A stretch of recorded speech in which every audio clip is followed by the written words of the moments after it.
Greetings, everyone. Good morning, good afternoon. Welcome to the Institute for Essential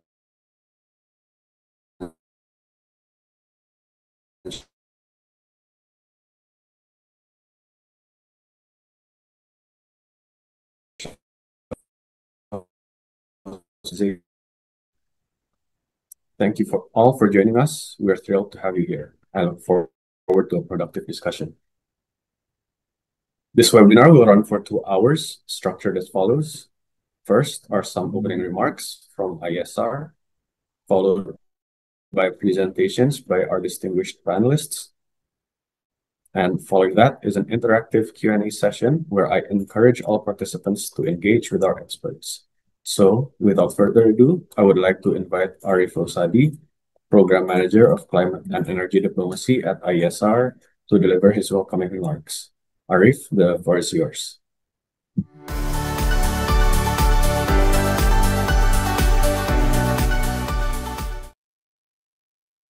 Yeah, thank you, Adit. Good afternoon, everyone. Welcome to today's regional webinar, Driving Decarbonisation, Understanding Carbon Market in the ASEAN region. Before we start, I would like to express our gratitude to our distinguished panelists. The first is Dr. Ambia Abdullah, Senior Researcher at the ASEAN Center for Energy, and the second is Ms. Shahera Tahrir, Program Manager at the Plessy Research Institute for Equitable Development, or FREED. Thank you for coming, Dr. Ambia and Mishaera. And we also sincerely appreciate your expertise and time. And I also want to express our gratitude to all participants who attend this today webinar and ISR team who make these things happen. A recent report from the IMF and WMO highlight alarming trend. Asia warming rate has nearly doubled since 1961 to 1990, with the region experiencing 79 hydrometeorological disasters in 2023 alone, around 80% of which were floods and storm, resulting in over 2,000 facilities and affecting 9 million people. At the COP28, the first global stocktake revealed that with the full implementation of the NDC from all parties will put the war on track for 2.1 until 2.8 degrees Celsius warming, far exceeding the limit of 1.5 degrees Celsius. And despite the call to increase their ambition and to submit updated NDC last February, as of today, only 24 countries have submitted their 2035 targets, or NDC 3.0. The expectation is that parties need to improve their emission reduction target without backsliding. In the context of climate finance gap, particularly in the Asia region, despite accounting for significant global emission, Asia faces a climate financing gap of 850 billion annually. Currently, investment of 330 billion US dollar fall far short of the 1.1 trillion US dollar required to meet mitigation and adaptation targets. Carbon market can help bridge this gap by putting price on carbon emission, creating financial incentive for emission reduction, and channeling private capital toward climate projects by monetizing carbon reduction. Carbon market unlock new revenue stream for climate action project. In relate with the Article 6 of Paris Agreement that provide framework and guidance for carbon market, the decision reached at COP29 in Baku marked a turning point for Article 6 of the Paris Agreement. The outcome were methodological guidelines, credit authorization rules, and international registry system. By establishing standardized accounting, preventing double counting, and improving transparency, these rules lay the foundation for a more credible and liquid global carbon market. The implications are the new standard will help to restore trust to actors by removing low quality credit and ensuring integrity. And looking ahead, the new infrastructure will enable broader participation, particularly from developing nations that previously lacked the infrastructure to engage. The economic benefit for Asia to promote carbon market is that it is offer a scalable funding to unlock private capital that's what not present before. A recent study in 2024 provide that on the ASEAN region found that carbon market could generate 3 trillion in cumulative revenue by 2050, from reducing and removing emission equivalent to 1.1 gigaton of CO2 equivalent annually. There is interest from parties to utilize the carbon market, as Singapore and Japan have shown their leadership through pushing for regulatory clarity and cross-border partnership to scale carbon market. While countries like Norway have shown its trust toward the Article 6 mechanism by contributing 50 million to ASEAN Development Bank Climate Catalyst Fund or CACF. In the ASEAN context, ASEAN carbon market ecosystem is expanding and uneven in maturity. The region hosts several mature and operational emission trading systems, such as in China, South Korea, and Japan, and also some emerging ones, such as in India, Indonesia, and Vietnam, who are actively developing new systems. ASEAN carbon market face several gaps to unlock their potential. Limited infrastructure such as a poor national registries and loose MRV create room for double counting and poor transparency. Relatively, low carbon prices also discourage higher demand. For example, South Korea emission trading system price at the number of 6.28 per ton compared to the European Union 90 per ton. Additionally, justice and equity concern persist, where the weak policy and worker transition and community rights. In the ASEAN context, there are some best practice and lessons learned. In the South Asia, Singapore has been implementing carbon taxes and emission trading systems since 2019, regulating around 70% of its emission through a tax on 50 major industrial facilities. In Southeast Asia, India from Achieve and Trade or PET scheme with incentive energy efficiency improvement across industry, resulting in 1,500 million ton of oil equivalent in energy saving and demonstrating the potential of market-based mechanism to drive decarbonization.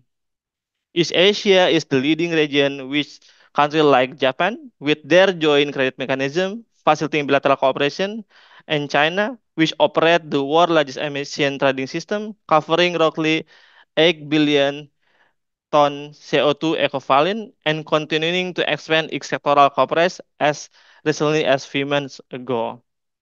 In the context of lesson learned, Indonesia carbon market has fallen short of the government expectation with the minimal trading activity, low price, and limited participation despite its vast potential. This stem from regulatory fragmentation, including inconsistent rule between ministry and unclear compliance standard for voluntary credit. Further, undermining trust are integrated issues such as inflated baseline in project and weak monitoring system exacerbated by rural infrastructure gap. Due to those explanations, we see that there is a gap in the practice of carbon market in the Asia region. In today's webinar, we would like to discuss the recent update of the carbon market from Southeast Asia and Southeast Asia from our distinguished finalists, and hope we can learn from those experience and contribute to improvement in the future. I will stop here and I will back the floor to the moderator. Thank you.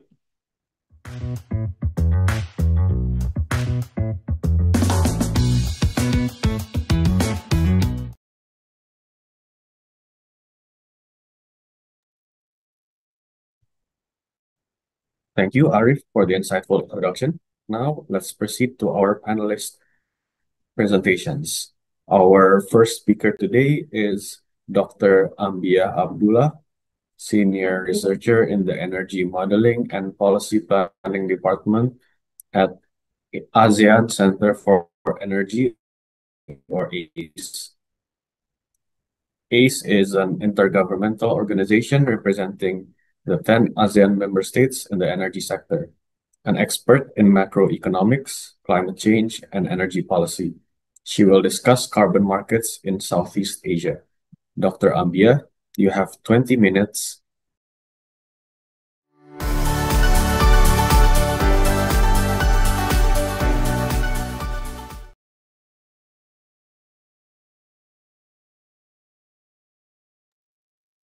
Okay. Good afternoon, everyone. Hello, because I'm not preparing for the presentation because I thought I will be on the moderate panel discussion. Yeah, but I could share with you the current update on ongoing discussion on the carbon neutrality target and as well as the carbon market in ASEAN. So sorry for this inconvenience. Maybe there is some misunderstanding between the organizer and because I didn't receive the email to prepare the presentation from the organizer. I hope, but I hope we could also discuss fruitfully during the session to share and learn each other, but from other panelists as well as from other participants. So in the ASEAN contract, in the ASEAN context, as we all aware that in 2023, the ASEAN announced the ASEAN carbon neutrality target that aim to achieve the carbon neutrality across the region. On this 2023 ASEAN carbon neutrality target, we listed several key priorities that would support the ASEAN region target to achieve the carbon neutrality by 2050.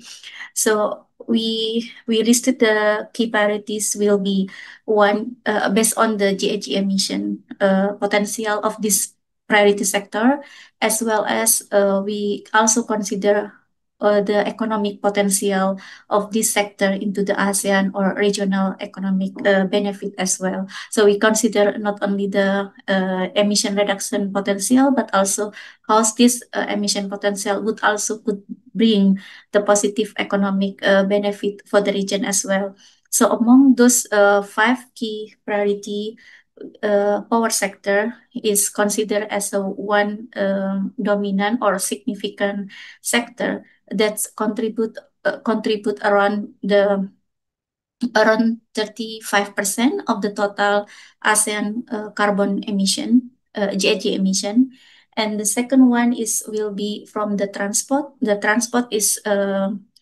transport accounted for around 10% of the total ASEAN GHG emission, and industry, waste, and other sector contribute to the remaining one.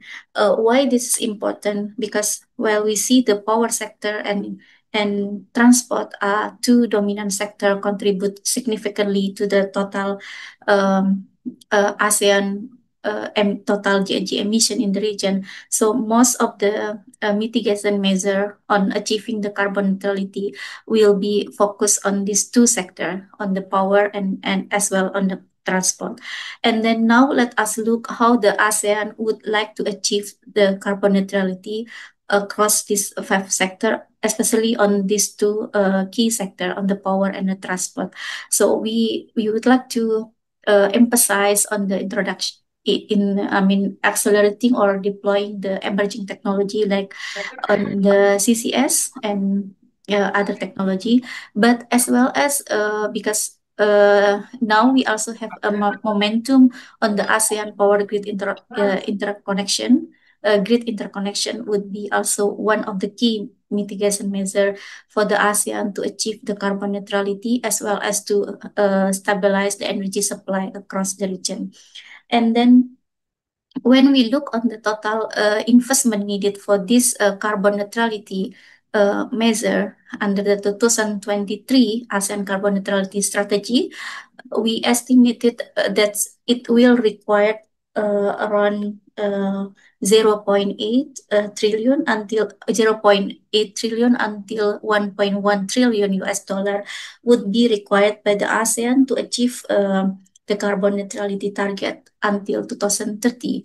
And the amount of the financial required to achieve this carbon neutrality would be more, would be more significant. We require around 3.7 trillion until 6.7 trillion. So I'm in the range until 2050 to achieve all the carbon neutrality major target mentioned across these 5 sector. The challenge we have is not only on the regulation, but also on the significant financial gap required by the region to fulfill this amount of the financial required for the carbon neutrality budget. And now, what is the link if we talk about the huge financial gap required by the ASEAN and then the current progress on the ASEAN on the carbon market in ASEAN. So as maybe all of us know that ASEAN now is progressing to have like ASEAN common carbon framework, carbon market framework to help the how to say the progress of the carbon market in the region first of all, and the second one to also ensure the region or to reduce the barrier of the region to meet the international carbon credit requirement. That we are now progressing on the Article 6.2 and Article 6.4 from the previous COP agreement. With this kind of the movement, I think there are a lot of things that the region need to be prepared in addition to the ASEAN carbon neutrality target and ASEAN common carbon framework that's now progressing. That would require not only the improvement on the domestic of the each ASEAN member state, but also the regional cooperation across the 10 ASEAN member states itself. Yeah. Maybe I will stop here, but we could discuss more in the discussion session as maybe after the second panelist presentation.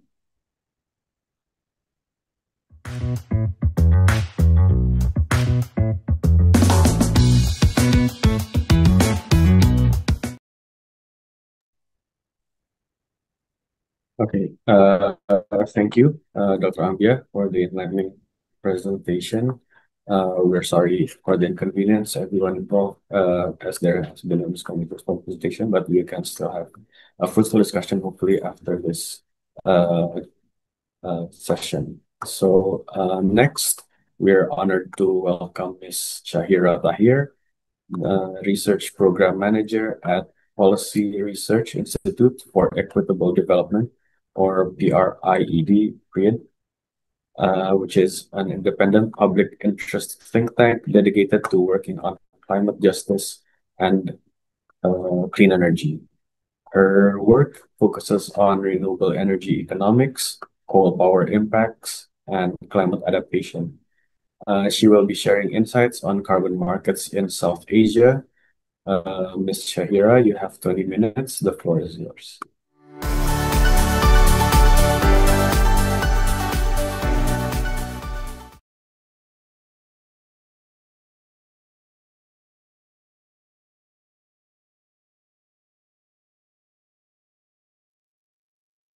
Hello, everyone, and good afternoon. I hope I am audible.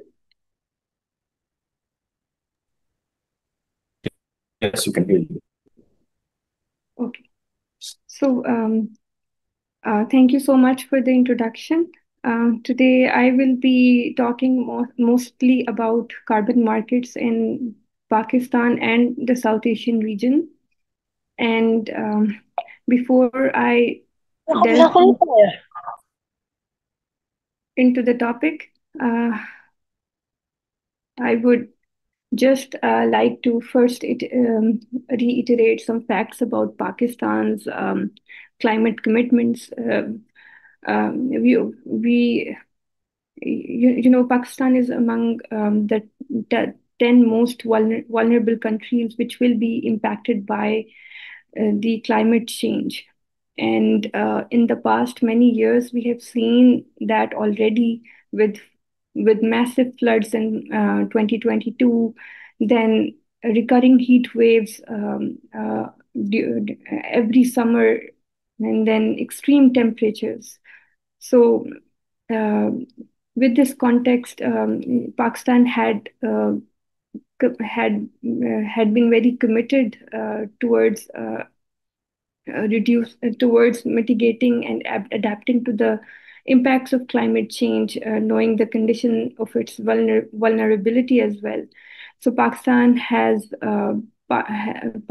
did not only ratify the Paris Agreement when it came in 2014 and 2015, but also provided its nationally determined contributions, and updated them also in 2021. And this year also, we will be submitting another update to our nationally determined contribution. But as of now, the latest available nationally determined contributions, we have set a target of 50% reduction in carbon emissions by 2030. 15% of this is unconditional, and another 35% is conditional, and it is conditional on getting access to climate finance. In totality, a report by World Bank has assessed that Pakistan would need about $348 billion by 2030 for climate-related challenges, and um, uh, and $196 billion would specifically be required for mitigation efforts and decarbonization efforts. And uh, and the Ministry of Climate Change in Pakistan, which is also the nationally designated authority by UNFCCC, it has formulated an investment plan in which it has identified priority actions and priority sectors where these decarbonization efforts will be required, and only the priority actions will cost around $2.6367 billion uh, for mitigation, adaptation, and socioeconomic development goals. And we see that there is a huge climate finance gap, and Pakistan needs to tap into the different mechanisms out there fund to fund these mitigation, adaptation, and resilience efforts. So funding options, a new funding option that was opened to Pakistan was in the last COP29 in Baku, where Article 6 was approved and it was operationalized, and it opened an avenue of financial flow for global South countries, another source for mobilizing climate finance. So the priority sectors which have been identified by our Minister of Climate Change are the energy sector, industrial sector, waste sector, and then agriculture sector, the transportation sector. So all of these sectors, they have some aspects of them being to be decarbonized. For example, in the energy sector, right now the mix shows the power mix is heavily skewed towards fossil fuel based power plants. So we need to prioritize RE here, renewable energy plants here. Then in the industries, the industrial processes are majorly heated by gas, and there is a need to end reliance on gas here and electrify the processes as much as we can. Similarly, in the agriculture sector, there is a need to adopt climate smart agriculture mechanisms, integrate solar in irrigation systems, and use high efficiency machinery, all that. So these are the priority sectors. This slide shows the Article 6 of the Paris Agreement, and what does it say? So the Article 6 is basically about opening of carbon markets, the trading systems, and in the in the international markets. The Article 6.2, it enables a bilateral arrangement between a host country and the buyer of carbon credit. Um, and Article 6.4, in this, it is a kind of a mixed arrangement where the selling of credit will be through UNFCCC, but the compensation for the credits could be received bilaterally. And Article 6.8 is an it is basically a non-market non-market. It enables non-market based assistance to project developers from the buying countries, where they assist in financial or technical advisory and that kind of support.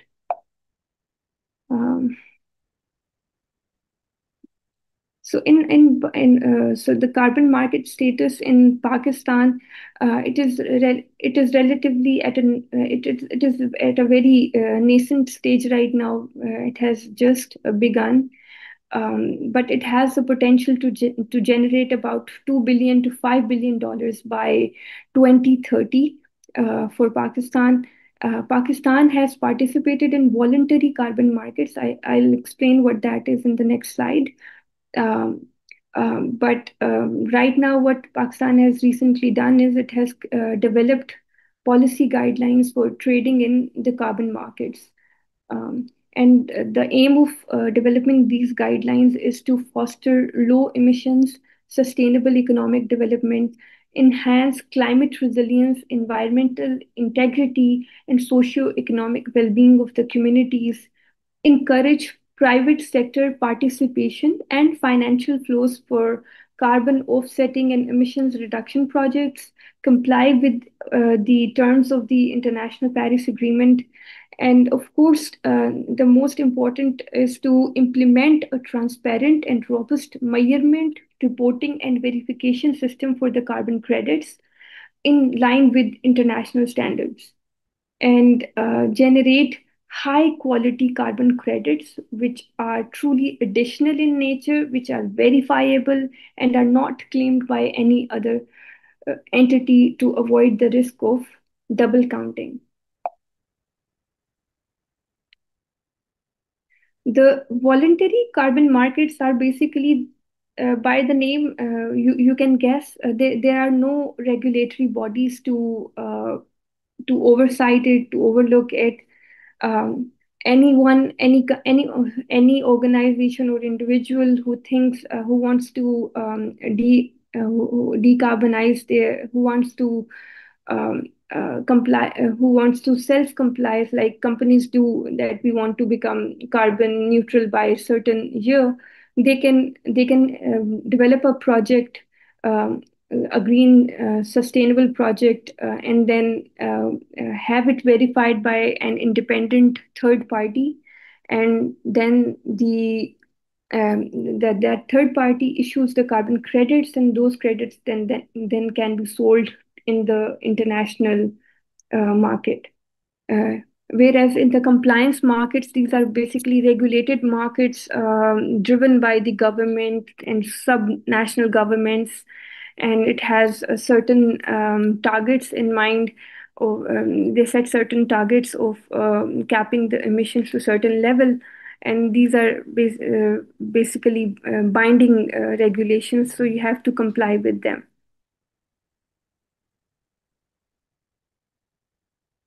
So in Pakistan, so far there have been there has been one project which has completed. Which is complete, and it is one of the world's largest mangroves reforestation project. It was developed under public-private partnership between the government of Sindh, which is a province in Pakistan, and a Delta Capital Limited company, a private company. And to date, this project has achieved removal of 142 million tons of carbon emissions. And what is a good news about this is that Singapore has bought about 50,000 tons of these credits from these removed emissions. And then recently, after the Article 6 was operationalized, Pakistan has been approved for to host a clean drinking water project, and it will reduce emissions by 1.5 million tons. And there is this landfill project which will be transformed, and it has the potential of reducing carbon emissions by 930,000 tons by 2040. And there are many more projects which are under review currently. So, what is the way forward for Pakistan? I think it is very important that Pakistan build from the number of projects that have been approved so far, or have been built so far. You can realize that not many people have participated in the carbon market, in the voluntary carbon market so far. So there is a dire need for capacity building of organizations and individuals, and the different departments which can put forward these project proposals. So there is a need for capacity building there. We need to provide training and technical assistance to project developers and potential investors to enhance their understanding of carbon credit trading systems and methodologies, focusing, for example, on the agricultural sector applications or industrial sectors. Then there is a need for adequate incentives for the project developers to design projects, bring forward their projects, and apply for verification in the international markets. Then there has to be a streamlined process for project registration. If there are no obstacles in the project registration process, then many people will come forward with their green and sustainable projects for to cash them. And then there needs to be carbon registry and a robust MRV system. This is important because all these different data is a huge data accessibility is a huge problem in I think almost all of our global south countries. Some are doing well, but Pakistan has been improving in this end, but still there is a lot of data gaps. So we need to have a registry of national carbon emissions by each sector, by each process. So then there needs to be this system, and then there needs to be a monitoring and evaluation system and in place that encourage companies to adopt transparent sustainability reporting practices, including disclosure of their emissions footprints and carbon reduction strategies. Here I would also like to emphasize that we all understand that carbon markets are here for reducing carbon emissions, right? But this is not the direct way of reducing carbon emissions. For example, there is an organization, it is it is emitting carbon emissions, and it is not changing its own processes or improving its own processes, making them less energy intensive or less emissions intensive.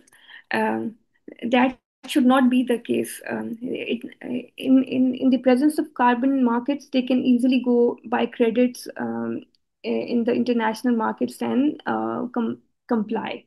But I want to emphasize here that the the governments needs to emphasize this to their key stakeholders, that they should focus on they should also focus on in-house emissions reduction practices, and so that whatever cannot be offset in their own in-house processes could then be met in the international carbon markets. Um, I think the challenges and barriers are not very different from what I just explained. In countries like Pakistan, India, there are issues of political turbulence, governance, corruption, transparency. So what we need is that from what we see in Pakistan, there has been strong interest in carbon markets. There is strong interest in mitigation and adaptation efforts and fighting climate change. There is a realization there, and the political will seems to be there. But then the operations have to be transparent, and there should be accountability practices there in place. So the systems that are being designed, they should be robust, they should be transparent, so that the the carbon credits, in case of carbon market, the carbon credits could be sold without losing any competitive edge, with full efficiency and attractiveness to the potential investors. Pakistan has to ensure that it is producing high quality carbon credits so that it becomes a credible player in the international carbon markets. And by high quality carbon credits, I mean carbon credits that are verifiable, carbon credits that are permanent, carbon credits which are additional, which are truly additional, then carbon credits which are not already accounted by any other entity.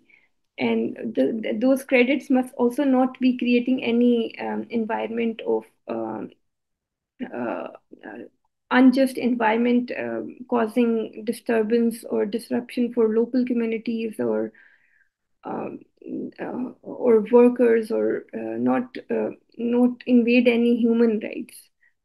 And I think uh, the one of the challenge is that Pakistan has to decarbonize quickly because of the mechanisms like carbon border adjustment mechanism by European Union, where it pushes the exporting countries to disclose their carbon footprint, that in the process of developing the products they're selling in the international markets. So this also puts a pressure on Pakistan's export-oriented sectors to decarbonize. Carbon markets will help them there, but then uh, uh, they should not take this CBAM as a pressure to them, but as an opportunity to early decarbonize. Now I will move on to carbon markets in South Asia. This is a chart by International Carbon Action Partnership. We see that in Pakistan, uh, the development of carbon market is still in consideration process. There we now have policy guidelines in place. In India, it is under development. The main frameworks and everything is ready. Uh, and the other countries like Bhutan, or I'll go on to the next slide and explain about those countries. So in India we see that they have emission reductions target of 45% below 2005 levels, and be net zero by 2070. So in order to achieve these climate goals, they are establishing a domestic carbon market. According to current plans, this will include a compliance scheme covering energy intensive industrial sectors, and a voluntary offset mechanism. Under the carbon under the carbon credit trading systems, emission intensity targets will be announced every 3 years, so that long-term planning could be updated with the updated numbers. And India is developing this as a compliance-based carbon market. It will be regulated. Bangladesh is still there is not much progress there in terms of carbon markets. We see that under the clean development mechanism, which was part of the Kyoto Protocol, it did submit some projects, registered some projects there, which had some impact in carbon reductions, but there has been no right now there is no carbon trading or carbon market under discussion there. In Sri Lanka, we see that they are actively preparing to participate in the carbon markets, and particularly after COP29. And right now, what they're doing is they are assessing the the potential of their trees in reduction of in how much they can reduce carbon emissions. And they're also working on establishing a regulatory framework, and they're investing in their monitoring systems to support its participation in the compliance and voluntary carbon markets. Bhutan is basically a carbon negative country, which means that it is absorbing more carbon than it emits. It is actively working to participate in the carbon markets and basically to sell the carbon credits. It has already signed an agreement with Singapore, and they have developed a carbon tracking, carbon registry to track and manage carbon credits. Maldives is also actively developing a carbon market for the sale of carbon credits. They are also working on assessing the potential of their natural assets and the options of the carbon storage capacity of their areas, and they will develop a framework for carbon credits sales accordingly. So overall, what we see that in South Asia, the carbon markets have been developing, are at some stage, but they're beginning, and particularly after Article 6, the countries want to leverage from this opportunity, because it does not, like for countries like Bhutan and Maldives, which are not emitting or which are negative carbon negative countries, carbon markets present an opportunity for economic development, for economic flows. So countries are very keen to participate in the carbon markets.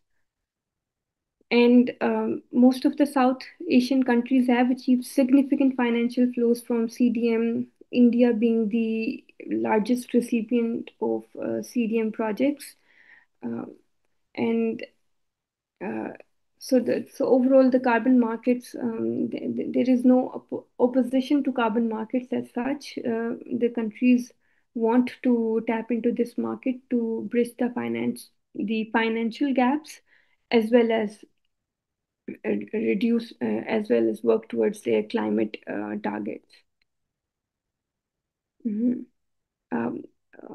Overall, what I think, it is a very promising. It looks very promising in terms of South Asia. The countries, they want to reduce their carbon emissions. They want to participate in the market. India is leading the way.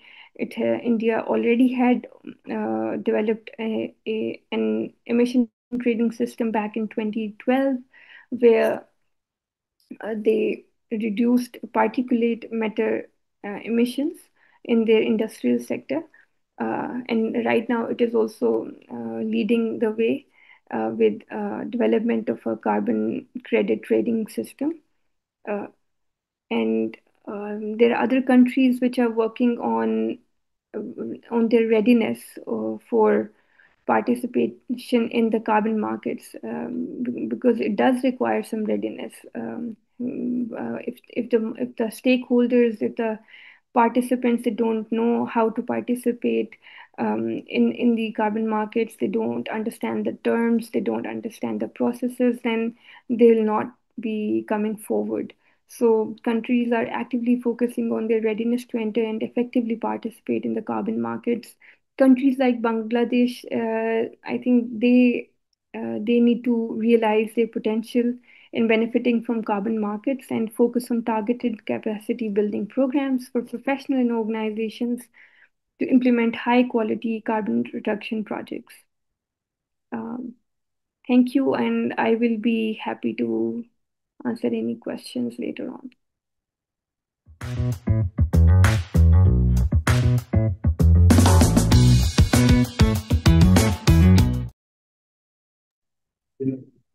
Thank you, Ms. Shahira, for your valuable perspectives. We learned a lot about South Asia as a region, as well as particular country pieces.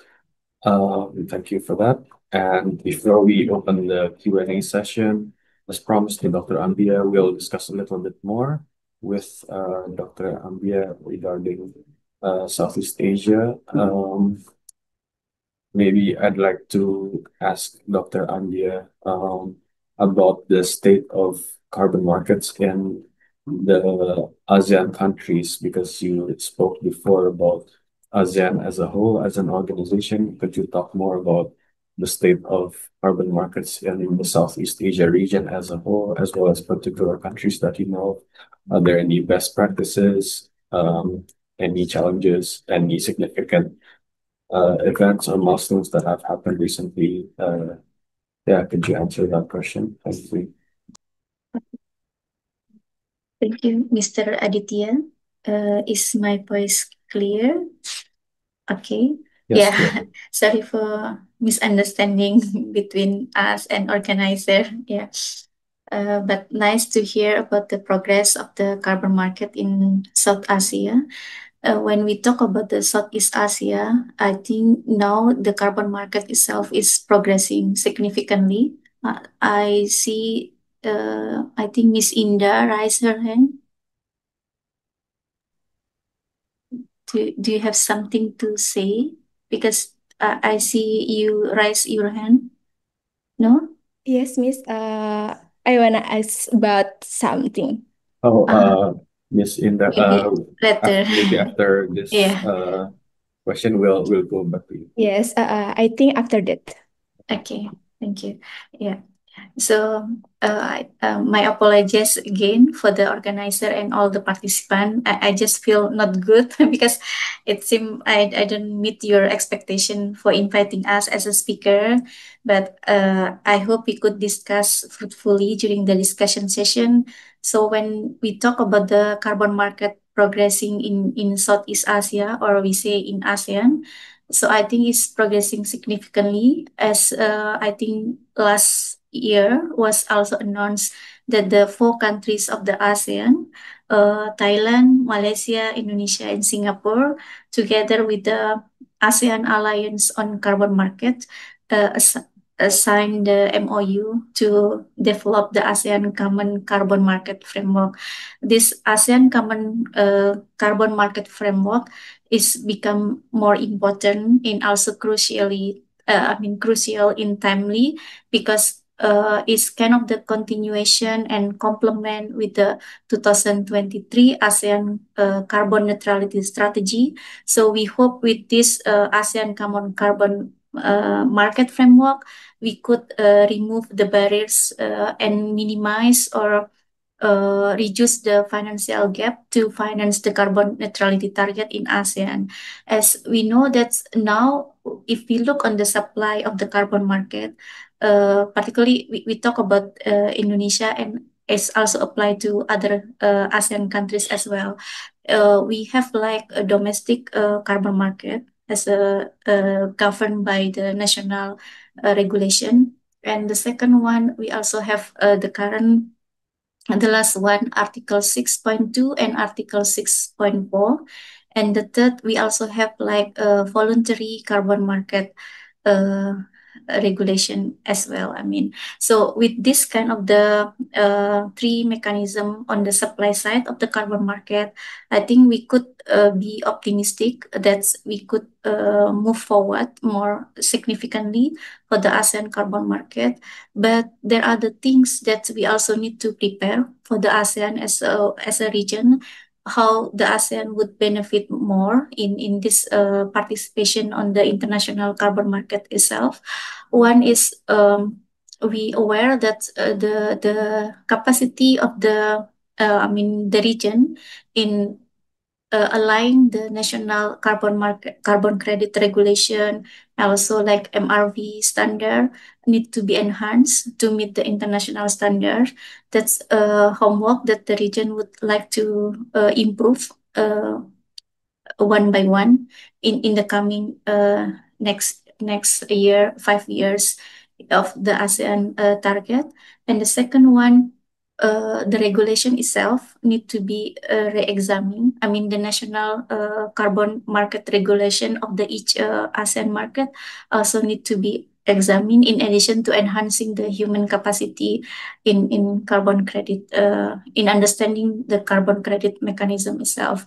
And the third, I think more clear target and standard and scope and priority of the sector need to be also examined. For example, like when we look on the NDC target of the each ASEAN member state, each ASEAN member state already have clear what are the key priority for the NDC target of the country.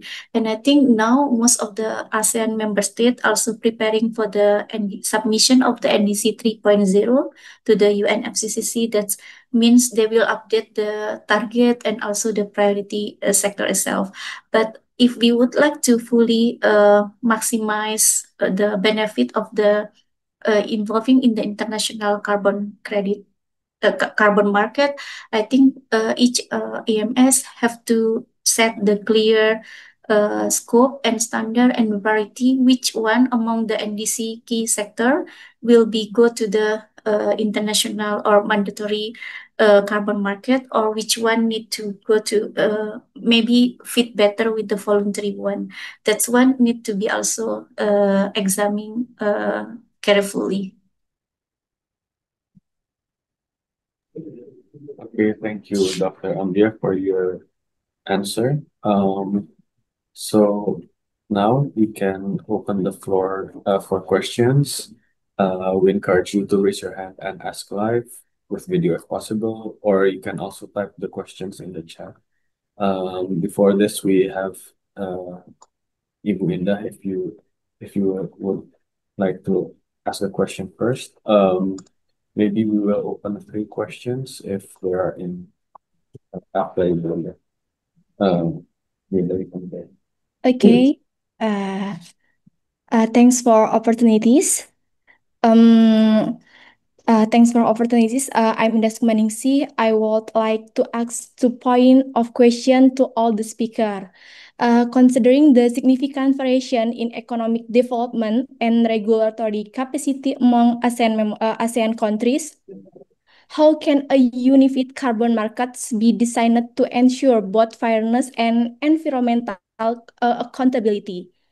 And the second, what policy mechanism could be designed to balance environmental ambition and development different when forming a unique carbon market across ASEAN? Thank you.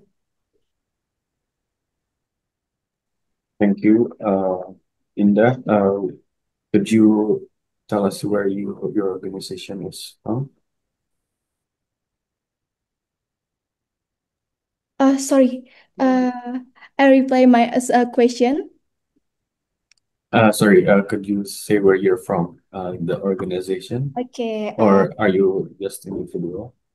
I'm from Gajah Mada University. Oh, okay, thank you, Indah.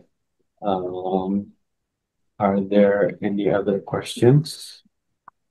No, I think 2 point. Considering, can I reply my question? No? No, it's fine. Thank you. Okay. And for the other participants, if not, we can answer in the question first. Maybe from Ms. Shahira, if you would like to answer first. Aditya, can you please repeat the both questions for me? Yeah, so I think in that question is about how we can ensure fairness and environmental considerations with meeting international standards and in the specifically in the region.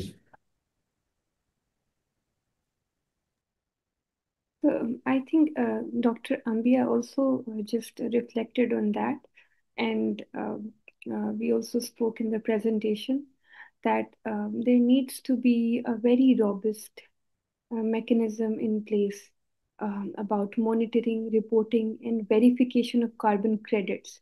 So you'll understand that the carbon market is about carbon credits.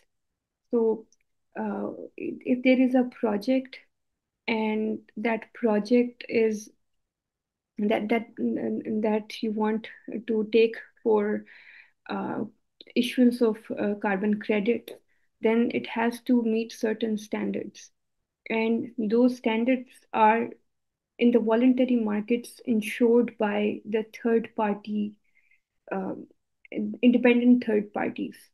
And they have very strict criterias there. That the project is not, for example, not displacing local communities, or not taking jobs, or not compensating well to the people who are leaving their lands, or um, like other, like they have these criterias set. And these third party independent third parties, then they verify if the project meets all those criterias, then they issue carbon credits, and then those credits could be sold to the buyers. So this independent third party in the voluntary carbon markets, they play a very key role. And uh, there's other thing that I spoke about was the quality of carbon credit, that it has to be additional, and it has to be, and by that I mean that if the project, it should be able to reduce emissions uh, um, in addition to what it could have if it hasn't gone to the international market to buy credits, and if it would have uh, reduced the carbon intensity of their own organization in their self capacity. So you have to ensure that it is generating additional benefit. And then it should not be that it is counted twice, that the organization is counting it towards its carbon goal as well as selling it in the international market. So that addresses the concern of transparency also. And then in general it should not be uh, done as a checkbox exercise, that the companies usually they don't change themselves, and then they go in the international markets and buy credits, and they don't change themselves. They don't put an effort in decarbonizing their own chains. So that effort should be there. And So usually what companies do, they do greenwashing, they buy credits and they say we are doing very good on sustainability terms and in achieving net zero targets and whatnot. But they buy low quality credits, which are already being used anywhere else and which haven't really created any additional benefits. So uh, all these aspects have to be checked.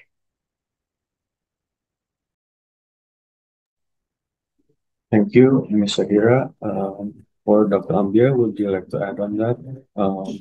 In the Yeah. chat, Indah also clarifies that Yeah. if we have a regional carbon market, how can you ensure this fairness and environmental concerns with different stages of development? Yeah.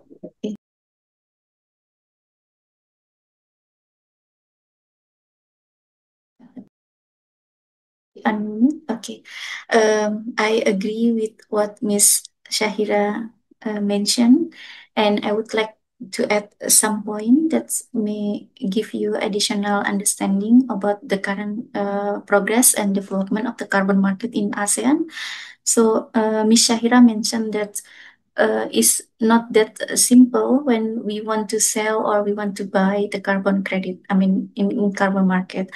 I mentioned for example, in Indonesia, there are three types of the carbon market or carbon credit mechanism that's currently being in place in Indonesia. One is through the national domestic carbon credit that's governed by the presidential regulation, I think number 9 in 2021.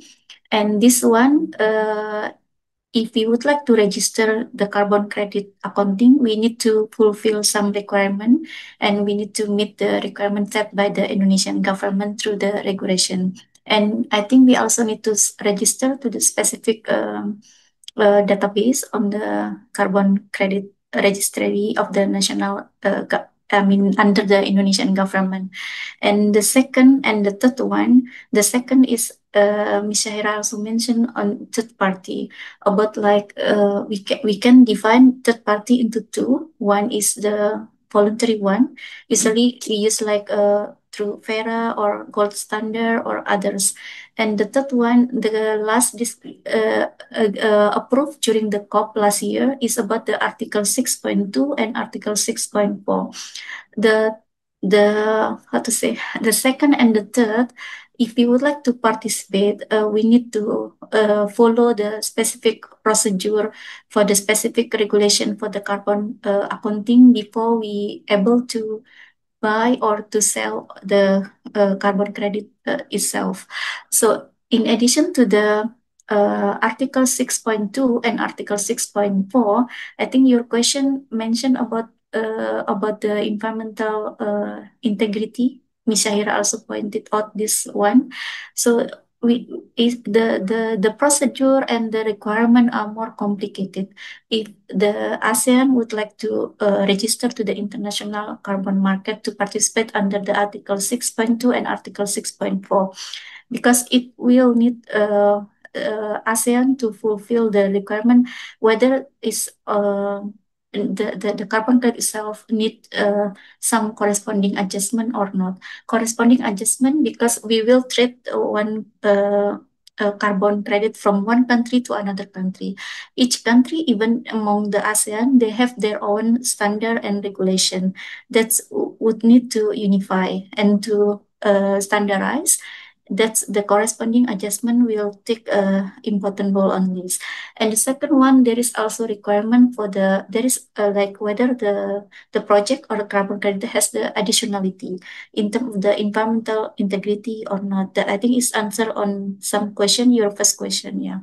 And the second question about the policy mechanism, how to balance between to answer the fairness, because in ASEAN we have 10 ASEAN member states, and each member state has their own development stage and some the carbon credit also, market maturity also different. So I think it's still progressing because now the draft of the ASEAN Common Carbon Framework is still will be finalized, this ASEAN Common Carbon Framework will facilitate how the 10 ASEAN member states will unify their standard, their regulation, and also to enhance as a region to fully participate in the international carbon market. Because I think Ms. Sahira also mentioned the process to be able to buy or to participate in the international carbon market takes a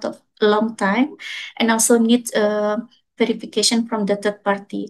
And we are aware at the ASEAN level, not all the ASEAN member states have that capacity to participate in the international carbon market by country. So we hope with having the ASEAN Common Carbon Market Framework, we could help, each other among the 10 ASEAN member states to fully participate in the international carbon market. I think it can answer your question. Thank you very much, Dr. Amia, for the answer. Maybe we can answer the question from Dewa here. They have a question for Sahira regarding credit sale on clean water project to South Korea. Does it go to the KETS system, or how does it work? And what about the NDC? Is it counted as Pakistan's NDC or South Korea, or split between parties? Thank you, Nira, for the question. Ms. Aura, if you can answer. Yes, sure. So this clean water project, it has very recently approved in 2025, where Pakistan will develop this project, and the credits will be counted by towards South Korea, not Pakistan, and not towards Pakistan's NDCs. So it will be towards South Korea, and it will not go to the ETS. There is emissions trading system. This is different from what is happening in the voluntary carbon markets. So ETS is part of compliance market, and compliance market, you can understand it like this, that a country, if it wants to decarbonize a certain sector of their economy, and they set a target. Okay, we want to reduce our emissions by 30%, and there is let's say 100 million tons. And then all the players in those in that industry, then they are allowed certain portion of that cap that they can emit. And if they emit more than that, then they can buy or sell credits within those industries under that part of the economy, and then the sale and purchase happens. If someone is over their allowance or under their allowance, so if some company is under their allowance, if a company is allowed 10 million tons of carbon emissions, and they emitted only 8, so 2 is left. That 2 they can sell to any other participant in that sector of economy. So this is how it happens in ETS, but this is not part of ETS. This will be towards satisfying the Korean companies' carbon target only. I hope it answers. Okay, thank you, Mr. for the answer. Hopefully it answers Dewa's question. Let's see, is there any other questions?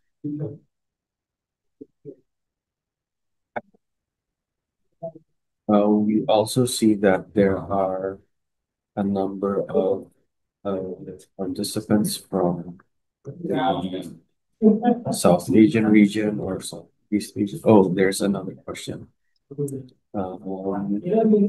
Maybe we'll start with the one that raised their hand. Oh, they're out here. It's you can go ahead and ask your question. Thank you. And so sorry, my camera is broken. So, yeah, I have a question to both of the panelists actually.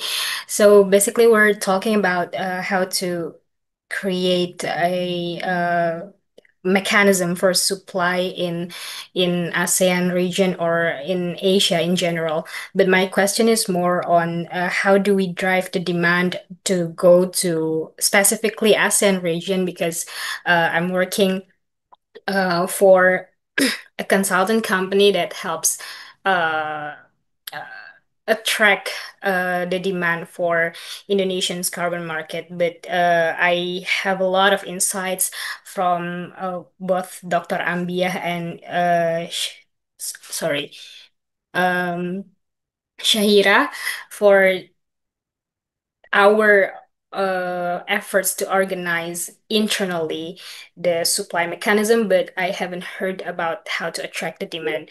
I think if there is any strategy from especially ASEAN to not just arrange the international standards for ASEAN region, but also attract the other continents, for example, Europe, to do the carbon credits in Indonesia or in ASEAN region, that would be great. Thank you. Thank you very much, Fitri, for your question. Maybe we can go to Dr. Ambia for the first answer before going to Shahira. Yeah, thank you so much. I think I agree. We discuss a lot about the supply side, but we haven't talked about the demand side itself. So in ASEAN context, we have to see from the perspective more holistic, not only from the carbon market itself only. So I mentioned about I mean, the region already announced in 2023 about the ASEAN carbon neutrality strategy. And in this strategy is also we have listed the key priority sector. I think this strategy, carbon neutrality strategy, will be is act as a main reference to creating the demand for the carbon market itself. And the second one, I think from the financial institution in the ASEAN region itself, it also show the growing demand for this one, because we also announced ASEAN taxonomy for sustainable finance that's also act as a region act as a reference for the ASEAN member states how the demand side would need to meet some specific standard for the emission reduction target at the region. And the third one, I think I mentioned briefly at the beginning. I think most of the ASEAN member states are now preparing for the submission for the finalization of the NDC 3.0 submission. This is the NDC target, emission reduction target that need to be achieved by the each ASEAN member states itself. And the fourth one, I think, because I'm from the ASEAN Center for Energy, we are specifically for the energy sector. So we now on the demand side, because we will end it the second phase of the ASEAN Plan of Action for the Energy Cooperation, and we will have the new ASEAN Plan of Action, new phase of the ASEAN Plan of Action. Under this ASEAN Plan of Action for the Energy Cooperation, we have 7 priority program area, specifically under the energy sector. And this under this 7 priority area for the energy sector, we also have propose some recommendation how to enhance the carbon market in the ASEAN region itself. I mean, the document will be available public, will be announced in the next this year ASEAN Ministry of Energy meeting of the ASEAN, and after that it will be available public. Yeah. Thank you. Thank you, Dr. Ambia, for your question, for your answer, Ms. Shahira. Um, uh, I I think it is a very important question, because there needs to be demand there to be able to sell carbon credits. But I think that there's other part of the equation that we need to really focus on.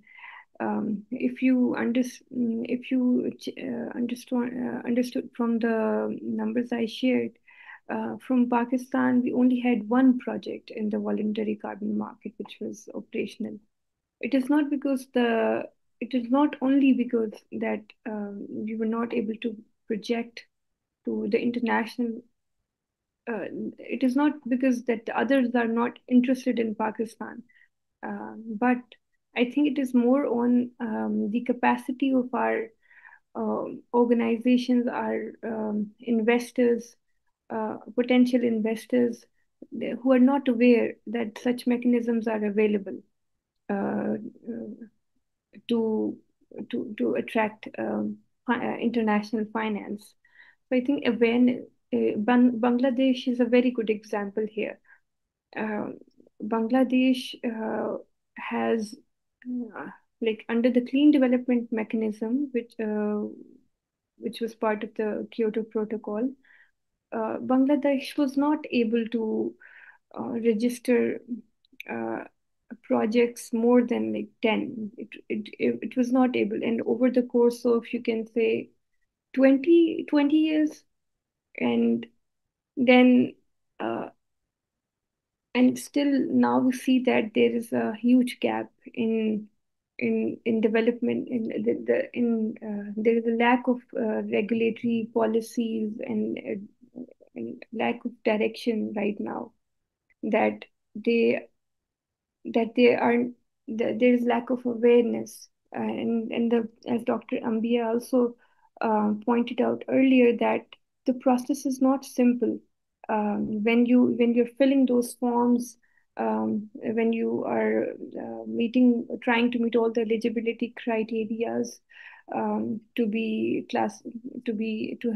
classified as a project that could potentially sell credits. There's a long process and documentation that is required.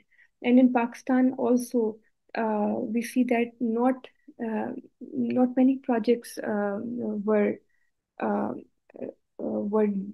developed for this market because of incapacity. So I think that our countries, while they are making their updating their NDCs, and they'll be going on COP30 with their updated NDCs, and that COP30 provides an ample opportunity to go out there and present the potential that you have in reducing carbon emissions. So that provides a good opportunity to attract demand. But at the same time, the countries need to focus on their internal capacity building. For example, ministries of climate change in all these Asian or South Asian countries, on the environmental protecting agencies, the different sector government departments, they need to work towards creating awareness that this is the channel that exists through which we can have more financial flows into the country. And they have to make the simple process very simple for them. Otherwise, we'll not be able to meet that demand that exists right there. I hope this answers.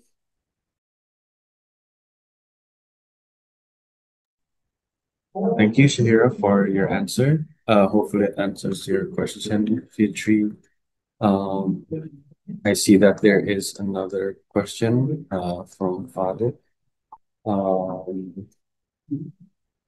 He asks, I have a question. Have you ever imagined if the land that is registered in the carbon market to become green land is a forest that has been converted into land planted with the same type of plant? Do you agree with this being implemented in the carbon market?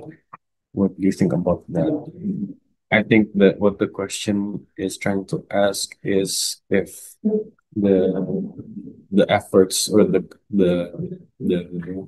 project that a carbon credit does is monoculture, I think like the same type of plant, would it be a good carbon credit or would it be not? Maybe Dr. Ambia can answer. Okay, maybe I will try to answer. I think we discuss about the process of being able to participate in the international carbon market. So I think Ms. Sahira also mentioned about the MRV, like monitoring, reporting, and verification system. So I think this question is referred to the MRV process. I think it's not that simple.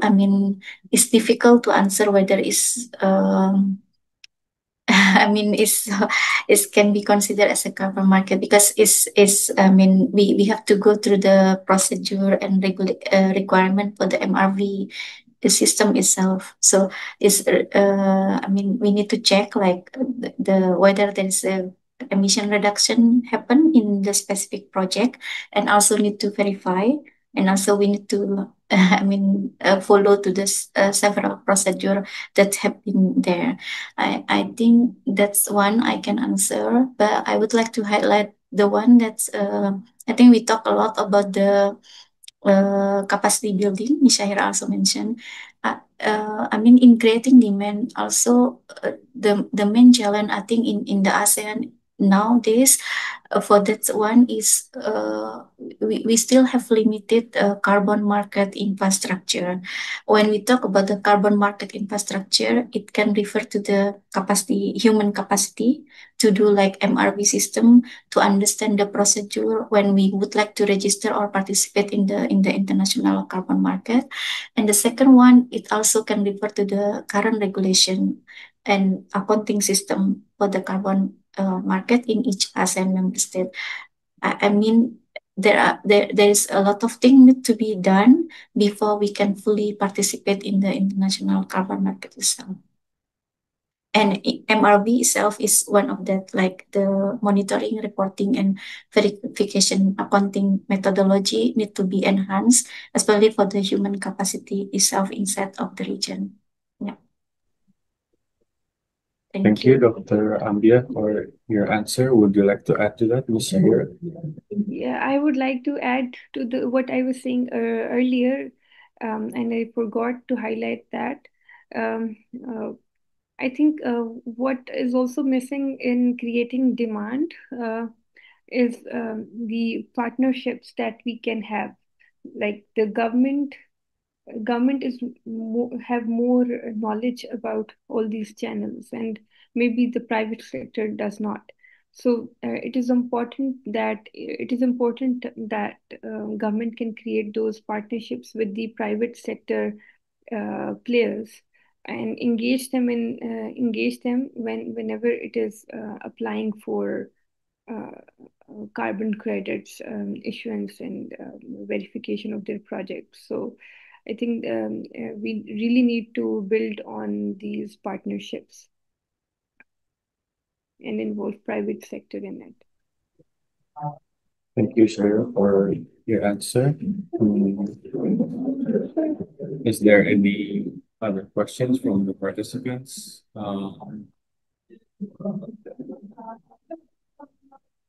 I see that there are a few participants from outside of Southeast Asia region, from South Asia or East Asia. Maybe some would like to ask a question. If not, maybe I would try to spark some discussion. We were meant to be discussing about the East Asian carbon market as well today, but unfortunately the guest speaker could not come.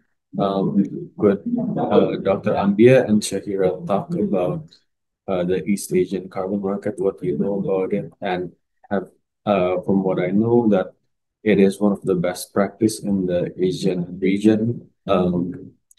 What can South Asia and Southeast Asia learn from the East Asian carbon market? Maybe Dr. Ambia can start.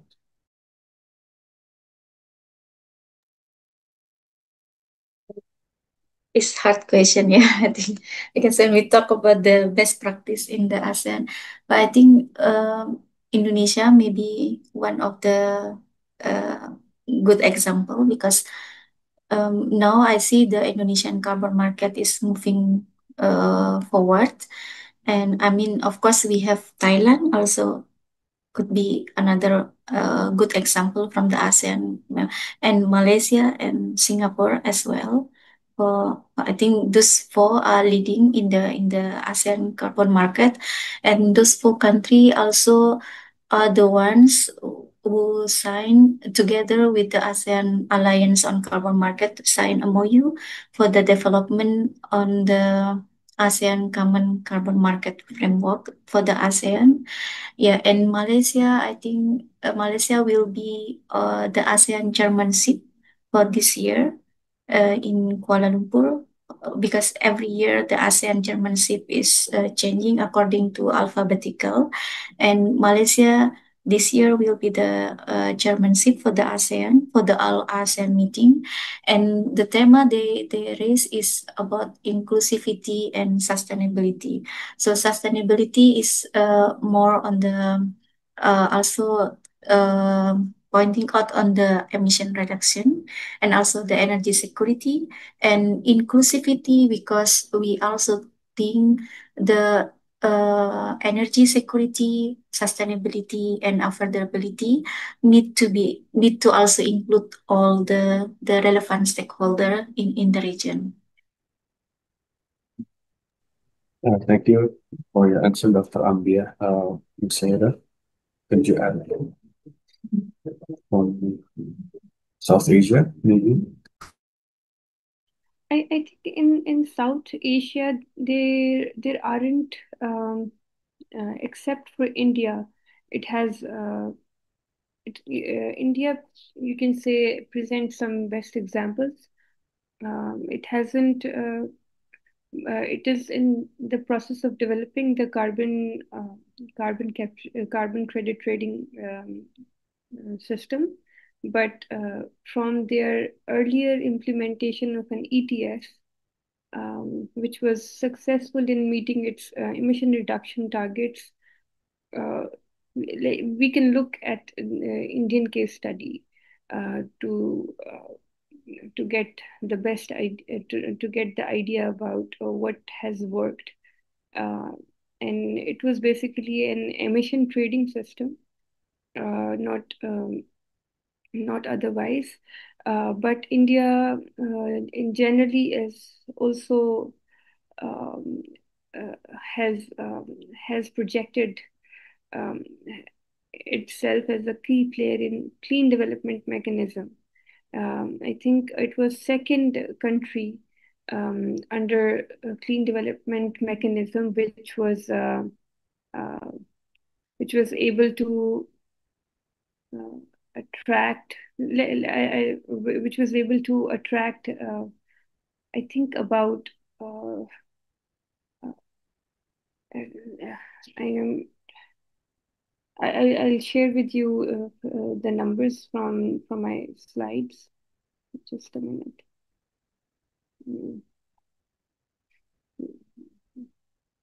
So India and China basically under CDM, they accounted for about 70% of projects by the end of 2023. Like the projects which the global north and other countries who wanted to get carbon credits, they had 70% of the projects in India and China, and India particularly had 22% of the projects registered. 22% of the projects were developed in India. So I think India presents a very good case study to understand and learn that what have they, how they have been able to successfully secure so many projects and uh, achieve so many, helped countries to achieve carbon reductions with a huge quantum. So it has to be explored. I haven't really gotten into depth of it, but I think the crux would be to be able to market yourself as I think the first thing would be to understand where does the opportunities lie. For example, right now, Malaysia, Maldives, for example, it is doing an assessment of its potential, of the potential of its forest, how much they can sequester carbon from the environment. So this assessment is very important. When you are able to assess this, then you are able to go in the international market and share that this is how much we can do, and this is how much credits it will it can generate. So the sectoral, I would say, what would be successful, what would be effective would be to have an assessment done of the sectors of the economy which can be decarbonized easily, and then identify those opportunities, market those opportunities, and then you can effectively uh, secure these projects of carbon to sell carbon credits. Thank you very much for your insights and answer, Shahira. Let's see, is there any other questions from the participants?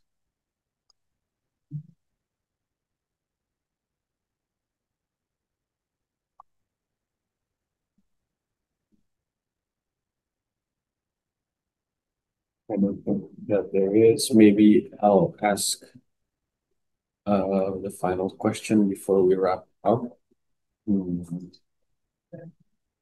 For Dr. Ambi and also Ms. Shahira, looking ahead or the way forward, what do you see are the trends of the carbon market and the carbon credits?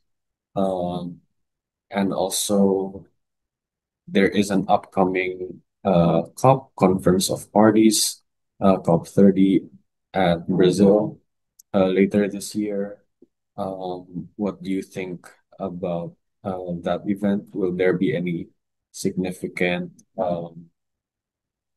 developments or anything that's heading towards COP 30 or any discussions that could be had there? Yeah, that's my question for everyone. We'll also start with Dr. Ambia first. Thank you so much.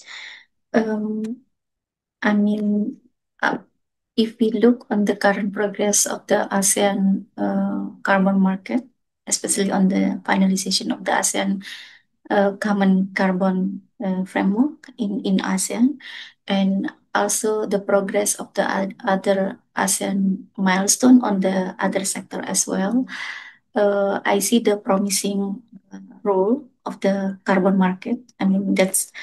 International carbon market that ASEAN region could utilize, especially if we also take into account the energy transition efforts and the carbon neutrality target of the region that already announced, that would require the region to close the financial gap, and carbon market, I mean international carbon market, is provide one of the potential solution for the region to meet the financial need for the energy transition and carbon neutrality target in the region itself.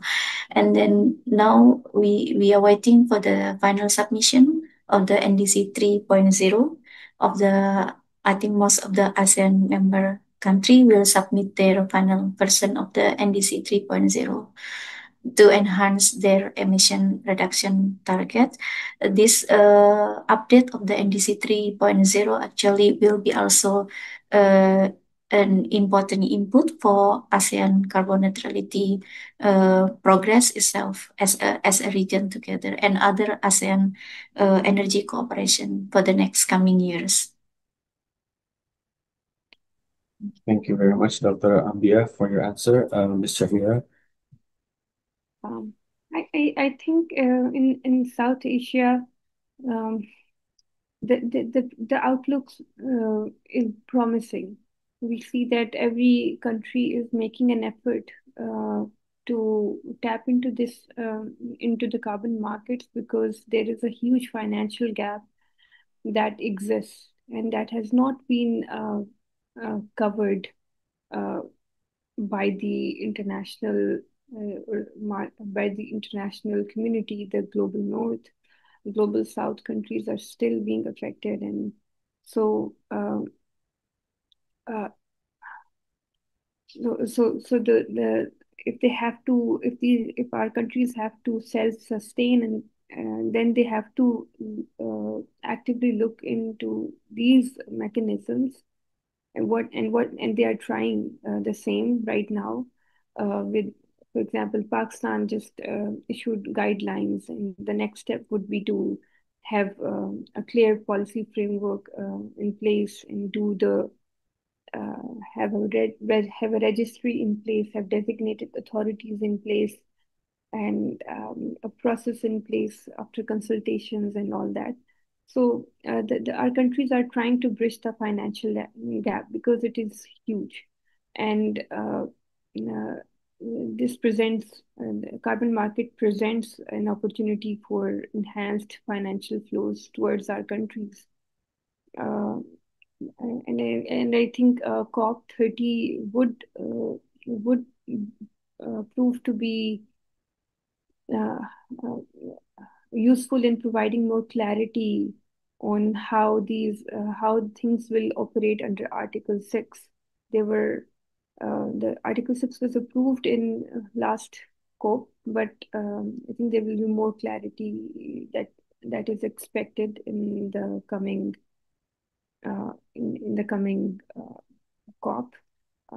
And then it is being hosted in Brazil. So Brazil is also trying robustly working on a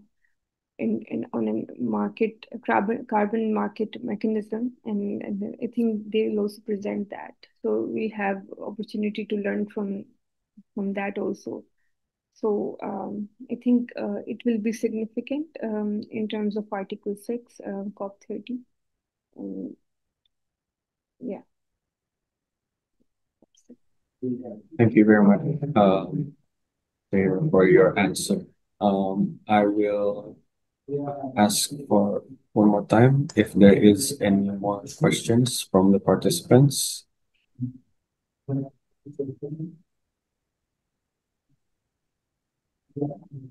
I don't think there are any more questions from the participants, so I will conclude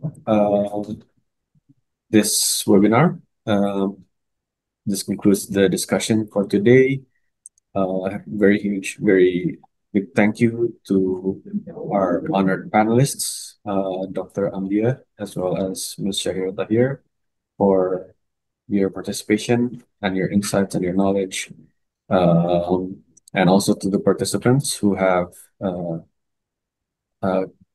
come here and to listen and ask their questions, and for the active engagement. Yeah, hopefully this was a fruitful discussion, and it was helpful and insightful for everyone involved. We deeply appreciate your participation today. This conversation is just the beginning. We hope to see you all again, maybe in future ISR events.